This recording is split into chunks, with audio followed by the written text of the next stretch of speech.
That's right. So in DCS, we have obviously specialized hardware designed for hyperscale type environments where you're running a lot of different systems.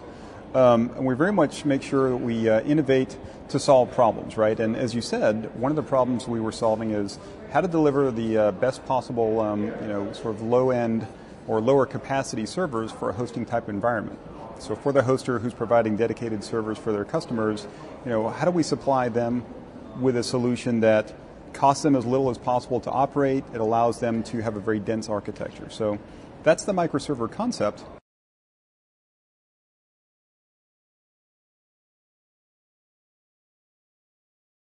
We had a customer called Online. They're a French hosting company, and they provide dedicated servers to their customers. That's one of their services.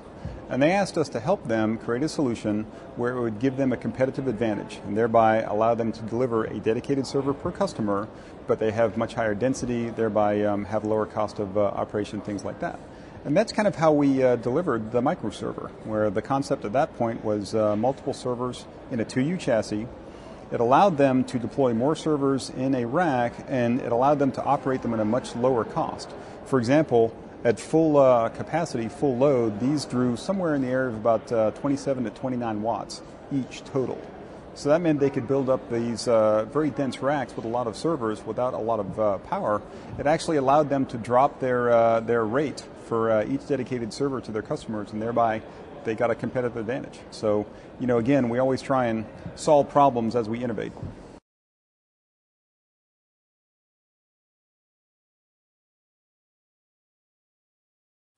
That's right. So we really like the concept also of innovating within standards. So when OpenStack came along, we were the first hardware provider to stand up on day one and be a part of the solution.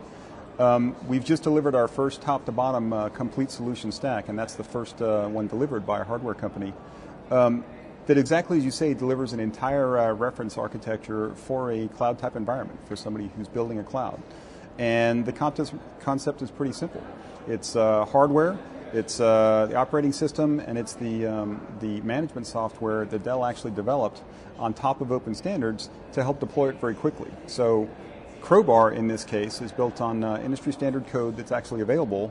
And in fact, it's so available that people can build additional capability on top of Crowbar with things we call bar clamps. So they can actually take the bits, develop new solutions on top of that, and we will add them into the ecosystem as it makes sense. So we've tried to make it very easy for people deploying clouds that don't have perhaps the depth of expertise or want to get up and running very quickly.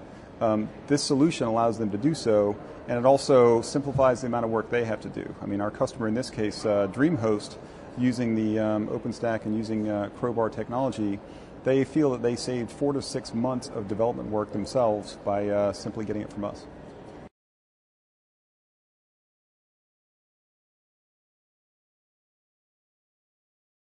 The benefit to Dell of being involved in OpenStack is, first of all, again, we're looking at innovation to solve problems, right? So being involved in a standards building community like this, it lets us, first of all, work directly with all the folks that are building technology and generating new solutions around it, and also allows us to deliver solutions exactly to the folks that have problems to solve. So from our perspective, it gives us a really close relationship with a lot of new developers. It gives us input coming in from these folks in terms of where we should drive our solutions.